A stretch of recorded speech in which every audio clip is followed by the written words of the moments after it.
Mga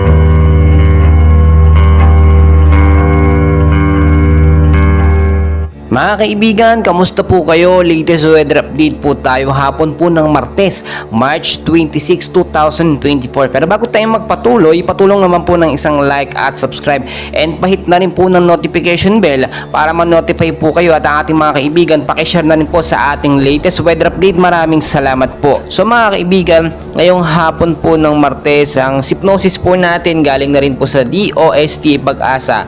May easterlies pa rin po tayo na siya nakaka-apekto sa ilang bahagi po yan ng eastern section ng ating bansa. Pero paglilinaw lamang po mga kaibigan, wala pa naman po tayong bagyong binabantayan sa loob ng Philippine Area of Responsibility at kahit mga LPA wala rin po.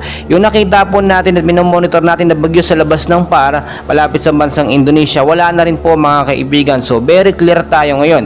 Pero it doesn't mean na okay, no, maging handa pa rin tayo dahil posible magkaroon ng mga cloud cluster o mga kumpol ng kaulapan within ilang days po lilipas, no, dahil nga po yan sa banta ng sama ng panahon na pabago-bagong panahon po.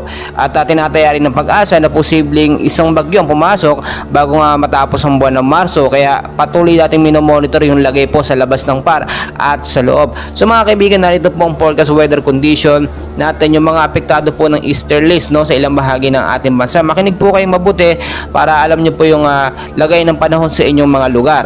Sa area po ng Bicol Region at Quezon, maulap po na panahon ng mararanasan dyan with isolated rain showers or thunderstorm pagdating sa gabi at posibleng maging efektibo po ito hanggang bukas po ng hapon. So posibleng impact nito, pagbabaha sa mababang lugar nga po sa aking nabanggit at landslide naman sa mga landslide prone area. Kaya kung aalis po kayo, galing magdala ng payong jacket, kapote, panlaban po yan sa biglaan at hindi inaasahan na ulan sa hapon at sa gabi. Sa area naman po ng Metro Manila kasama ng ilang bahagi ng ating bansa, maulap din po na kalangitan ang mararanasan with isolated rain showers at thunderstorm din po. Dulot po yun ng easterlies at may kasama pong localized thunderstorm mga kaibigan.